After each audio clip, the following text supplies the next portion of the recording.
चलिए, hello students, welcome to our YouTube channel. So today we are going to start our question that is cash flow statement. तो हमने इसका last video में format देख लिया था, तो हम ये 5 क्वेश्चन करने वाले हैं जिससे आपका पूरा कैश फ्लो फिनिश हो जाएगा। ठीक है, आप बोर्ड में इसमें अच्छे से 6 आउट ऑफ 6 मार्क्स लेकर आ सकते हैं। तो चलिए देखते हैं यहाँ पर। तो ये हमारे पास है बैलेंस शीट, इसका हमें कैश फ्लो स्टेटमेंट बनाना है। अब देखिए यहाँ पर जो क्वेश्चन गिवन है, जहाँ पे हमें बैलेंस शीट गिवन है एंड उसके साथ साथ हमें क्वेश्चन भी करना है। अब देखिए बैलेंस शीट में हमें यहाँ पर इक्विटी एंड लायबिलिटी गिवन है, उसके आइटम्स गिवन है, देन यहाँ पे एसेट्स गिवन है एंड देन उसके आइटम्स गिवन है। उसके बाद आता है हमारे पास नोट्स, जिसमें हम क्या देखेंगे, रिजर्व्स एंड सरप्लस। तो यहाँ पर हमारे पास नोट्स गिवन है। ठीक है, तो जैसे जनरल रिजर्व हो गया, डिबेंचर्स एंड ऑल। तो देखिए हम पहले क्या करेंगे, नोट्स करेंगे। तो देखिए क्वेश्चन बड़े हैं, तो मैं इनको आगे पीछे करूँ तो ज्यादा टाइम लगेगा। तो आप लोगों के पास क्वेश्चन, आप इनको क्वेश्चंस को ओपन करके बैठे एंड देन इनको सॉल्व करते हैं। ठीक है, तो सबसे पहले यहाँ पर हम नोट्स को सॉल्व करेंगे एंड देन उसके बाद जो बैलेंस शीट के आइटम्स होते हैं उनको। ठीक है, अभी ये फर्स्ट क्वेश्चन है तो इसमें हमें यही ध्यान रखना है। लेकिन जब हमारे पास नोट्स के साथ साथ एडजस्टमेंट होंगी तो पहले हम एडजस्टमेंट करेंगे, देन उसके बाद हम किसको सॉल्व करेंगे, हम सॉल्व करेंगे अपने क्वेश्चंस। ओके, तो हम अपने क्वेश्चन को करना स्टार्ट करते हैं। तो सबसे पहले हम क्या करेंगे, नोट्स करेंगे। अब देखिए यहाँ पर नोट्स है हमारे पास, तो सबसे पहले हम लॉजिक समझते जाएंगे एंड नोट्स को करते जाएंगे। तो लास्ट से स्टार्ट कर लेते हैं। तो यहाँ पर हमारे पास क्या गिवन है, गुडविल। अब देखिए गुडविल में हमारे पास दो बातें होती हैं, गुडविल या तो इंक्रीज होगी या फिर डिक्रीज होती है। ठीक है, तो जब गुडविल इंक्रीज होती है तो उसमें हमारी इन्वेस्टमेंट लगती है, पैसे लगते हैं। ठीक है, एंड देन हमारे पास से कैश का क्या होता है, आउटफ्लो। ठीक, तो इसलिए जब भी इंक्रीज होगी तो हम क्या करेंगे, यहाँ पर इन्वेस्टिंग में से माइनस कर देंगे। और जब भी गुडविल डिक्रीज होती है तो उसमें हमें कुछ नहीं करना पड़ता, पर हमारी जो गुडविल होती है वो कम होती रहती है। तो इसको जब भी गुडविल कम होगी तो हमारा कैश का आउटफ्लो ही होगा, बट उसका कोई हमें अपने पास से देना नहीं पड़ता। ठीक, नॉन कैश ट्रांजेक्शन हो जाता है जब हमारी गुडविल कम होती है। ठीक है, तो उस केस में हम इसको क्या ट्रीट करेंगे, नॉन ऑपरेटिंग एक्सपेंस में प्लस। ठीक है, चलिए तो यहाँ पर आते हैं अपना ऑपरेटिंग एक्टिविटीज पर। अब देखिए यहाँ पे लिखा था हमने non operating expense and non operating income, तो हम यहाँ पर लिखेंगे। चलिए हम स्टार्ट करते हैं। अभी हमने यहाँ से नोट्स देखने स्टार्ट करे हैं। नोट्स में हमने गुडविल को देखा है एंड ये गुडविल क्या हो रहा है, डिक्रीज हो रहा है। तो गुडविल डिक्रीज हो रहा है तो हमारे पास इसको ट्रांसफर करेंगे नॉन ऑपरेटिंग एक्सपेंस में और वहां पर क्या कर देंगे, प्लस। ठीक है, तो चलिए तो हम यहाँ पर लिखते हैं गुडविल।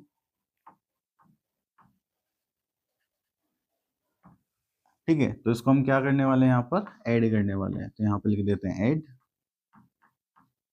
ठीक है, और यहाँ पे कितना आ जाएगा हमारा 20,000।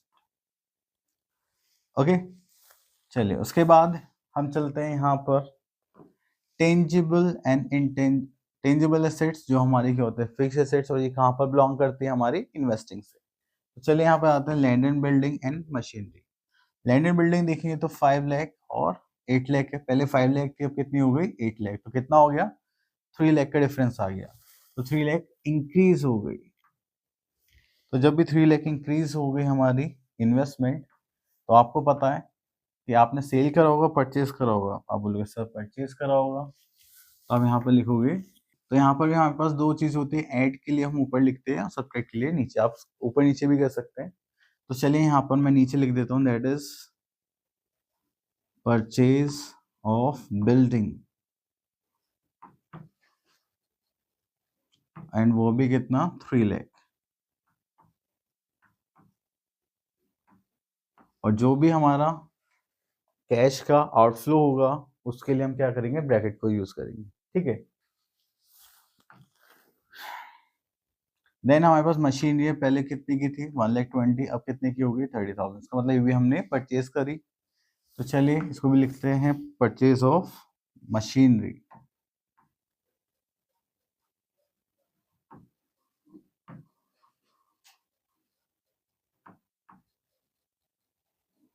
कितना, 10,000। ओके, चलिए उसके बाद आगे चलते हैं। Next is fourth, other current liabilities, that is outstanding expense. Outstanding expenses पहले थे हमारे 55, अब कितने हो गए, 65। तो 10,000 से इंक्रीज हो गए। तो चलिए यहाँ पर आते हैं। तो आउटस्टैंडिंग एक्सपेंस 10,000 से इंक्रीज हो गए। तो देखिए ये हमारे पास जो सेकंड पार्ट था, operating profit before working capital changes, इसमें हम यहाँ पर ऐड करेंगे। तो करंट लायबिलिटी जब भी इंक्रीज होगी तो हम क्या करेंगे, ऐड करेंगे। तो हम यहाँ पे लिख लेंगे आउटस्टैंडिंग एक्सपेंसेस, ठीक है, दैट इज 10,000। ओके, चलिए उसके बाद हम चलते हैं यहाँ पर। ओके, देन आता है हमारे पास थर्ड पार्ट। तो यहाँ पे लिखा है ट्रेड पेबल्स, यहाँ पे क्रेडिटर्स गिवन है और बिल्स पेबल गिवन है। क्रेडिटर्स पहले कितने थे 40 और अब कितने हो गए 60, ठीक है। तो यहाँ पे कितने हो गए 20,000। तो चलिए इनको भी पोस्ट कर देते हैं। तो हम यहाँ पे लिखते हैं क्रेडिटर्स कितने के थे 40 to 60, 20,000। तो चलिए इनको यहाँ पे प्लस कर लेते हैं। देन उसके बाद आता है हमारे पास बिल्स पेबल, पहले 80 की थे अब कितने हो 75। तो जब भी बिल्स पेबल कम हो गई, ठीक है, तो उसके लिए हमने क्या करी होगी, पेमेंट करी होगी। विदाउट पेमेंट तो कम नहीं होंगे, तो हमारा कैश का क्या हुआ होगा, आउटफ्लो। तो चलिए हम यहाँ पे लिख लेते हैं बिल्स पेबल, आई थिंक 5,000 थे, ठीक है। चलिए उसके बाद यहाँ पर आ जाते हैं। अब यहाँ पे लॉन्ग टर्म बोरिंग से जो हमारा किसका पार्ट है, फाइनेंसिंग का। तो डिवेंचर्स पहले थे 2 लाख के, अब कितने के हो गए 1,50,000। तो चलिए 50,000 से हमारे डिवेंचर्स कम हो गए, तो हमने क्या कर दी होगी, पेमेंट। तो फाइनेंसिंग पर आते हैं। तो देखिए इसमें दो ही चीज होते हैं, या तो इश्यू करेंगे या पेमेंट करेंगे। तो पेमेंट के लिए ही बोला गया है, तो हम यहाँ पे लिख लेते हैं पेमेंट ऑफ डिबेंचर्स। अगर हम पेमेंट ऑफ डिबेंचर्स की बात करेंगे तो हमने यहाँ पे कितने की पेमेंट करी थी, आई थिंक 50,000, ठीक है। चलिए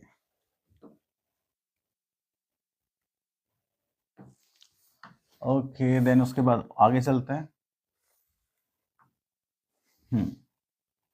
तो ये हो गया। अब उसके बाद आता है जनरल रिजर्व, पहले 1 लाख का था, अब कितना हो गया 80,000। तो जनरल रिजर्व के लिए हम क्या करेंगे, हमारे पास एक वर्किंग नोट था, आप लोगों ने ध्यान दिया होगा, तो स्टार्टिंग में ये रहा, ठीक है। तो 1 लाख का था, अब कितने का हो गया 1,80,000। तो जनरल रिजर्व हम यहाँ पर प्लस कर लेंगे 10,80,000, ठीक है। चलिए उसके बाद आगे चलते हैं।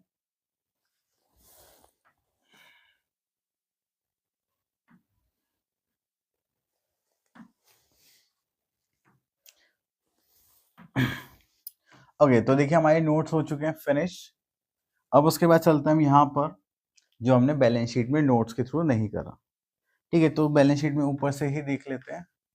अब देखिए यहाँ पे शेयर कैपिटल लिखा हुआ है। अभी जो शेयर कैपिटल है पहले 4 लाख का था, अब कितने का हो गया 5 लाख। तो आप इसमें क्या करेंगे, ये किसका पार्ट है, शेयर कैपिटल कहाँ पर मिलता है आपको, फाइनेंसिंग में। तो ये इंक्रीज हो गए हैं, तो उसके लिए हम क्या यूज करेंगे, इश्यू ऑफ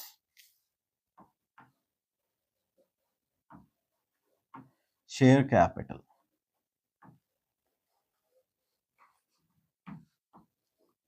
कितना 1 लाख। चलिए तो यहाँ पे लिख लेते हैं 1 लाख, क्लियर। चलिए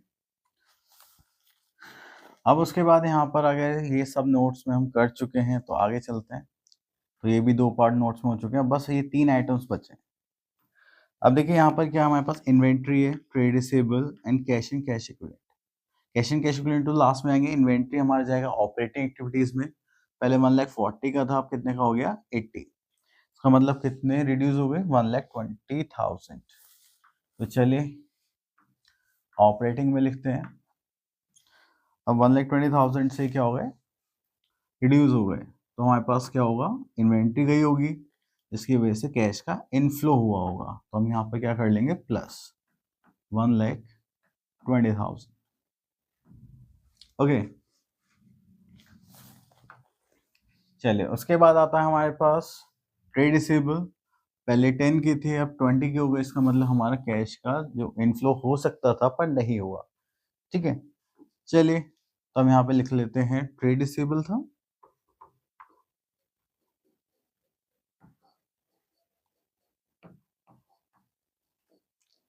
कितना 20,000, नहीं 10,000। तो ये हो गया हमारा 10,000 सब्ट्रैक्शन। ठीक है, चलिए उसके बाद हमें यहाँ पर cash and cash equivalent given था, तो वो तो हम लास्ट में लिखते हैं ना यहाँ पर। ओके, चलिए कैश एंड कैश इक्विवेलेंट देखेंगे तो पहले कितना था 35, अब कितना है 10। तो 35, तो हम यहाँ पे लिखेंगे 35,000 जो हमारा ओपनिंग था। ठीक है, क्लोजिंग कितना था हमारा 10,000। ओके, चलिए तो हमारे पास अब बैलेंसेस निकालने का काम आ चुका है। ओके, अब देखिए यहाँ पर कोई आइटम नहीं है, तो एनपीबीआईटी हमारा कितना हो गया 80,000। क्लियर, चलिए तो यहाँ पर आते हैं। तो सबसे पहले हम यहाँ पर लिखते हैं एनपीबीआईटी जो कि हमारा कितना है 80,000। ठीक है, चलिए अब इनका टोटल करना स्टार्ट करते हैं। अब देखिए यहाँ पर तो कुछ नहीं, थोड़ा छोटा कर लेते हैं अभी के लिए। हाँ, तो देखिए 80 + 20 करेंगे तो यहाँ पे हमारे पास operating profit before working capital changes यहाँ पर कितना आ जाएगा 1 लाख। इतना करने के बाद अब हम यहाँ पर क्या करेंगे, इन सबको टोटल करेंगे। टोटल करेंगे तो कितना हो जाएगा 1 लाख, 1 लाख 10, ठीक है, 1 lakh 20, 30, 40, 50, this is 2,50,000। Clear, okay. Then 2,50,000 में से अगर हम इनको माइनस करेंगे, हाँ 15,000, तो ये कितना आ जाएगा 2,35,000। तो ये क्या होगा हमारा net cash flow oblique use in operating activity. अब ये पॉजिटिव आंसर आ रहा है तो इसका मतलब हमारे पास क्या हुआ है फ्लो, हम यूज नहीं लिखेंगे। तो चलिए यहाँ पे करते हैं, तो ये कितना हो गया 2,35,000। क्लियर, चलिए अब हम इसको बाहर लिखेंगे। अब आते हैं इन्वेस्टिंग एक्टिविटीज पर, तो यहाँ पर तो कुछ आइटम्स है ही नहीं, तो डायरेक्ट लिख देते हैं। तो यहाँ पर आ जाएगा हमारे पास 3,10,000। ठीक है, एंड वो भी माइनस में। अब आते हैं फाइनेंसिंग एक्टिविटीज पर। अब देखिए फाइनेंसिंग में एक इशू था, एक पेमेंट है, तो प्लस माइनस करेंगे तो यहाँ पर कितना आ जाएगा हमारे पास 50,000। ओके, ठीक है, चलिए अगर हम ए की बात करें, ए था हमारे पास 2,35,000, बी था हमारा 3,10,000 माइनस, एंड दिस इज 50,000। ठीक है, तो अब हमें यहाँ पर सॉरी, तो अब हमें यहाँ पर क्या निकालना है, कहाँ गया, सॉरी, अब हमें यहाँ पर निकालना है net increase in cash and cash equivalent, that is A plus B plus C. तो चलिए यहाँ पर करते हैं हम A plus B plus C. अब सी की वैल्यू तो हमारे पास यहाँ पर है 50,000, तो चलिए यहाँ लिख लेते हैं 50,000। जो ए की वैल्यू थी वो थी -3,10,000, और जो बी की वैल्यू थी दैट इज -3,10,000, एंड ए की वैल्यू थी हमारे पास 2,35,000। ठीक है, अब इनको टोटल करेंगे, इसको करते हैं, दैट इज 2,85,000 माइनस 3,10,000। अब इसको सॉल्व करेंगे तो हमारे पास क्या आ जाएगा, हमारे पास आ जाएगा कितना हो गया 1525, एंड वो भी माइनस के। ठीक है, तो चलिए अब हम अपना क्वेश्चन कंप्लीट करने के पास आ चुके हैं। अब देखिए यहाँ पर है net increase in cash equivalent, that is A plus B plus C. तो यहाँ पर माइनस ऑलरेडी लगा हुआ है तो हम भी लगा देते हैं, एंड दिस इज 25,000। अब देखिए 25,000 माइनस है, प्लस है, प्लस माइनस का कितना आ गया 10,000। इसका मतलब हमने क्वेश्चन सही करा, अदरवाइज हमारा क्वेश्चन क्या हो जाता, गलत हो जाता अगर ये मैच नहीं करता। ठीक है, तो चलिए आई होप आपको ये अच्छे से क्लियर हो गया होगा।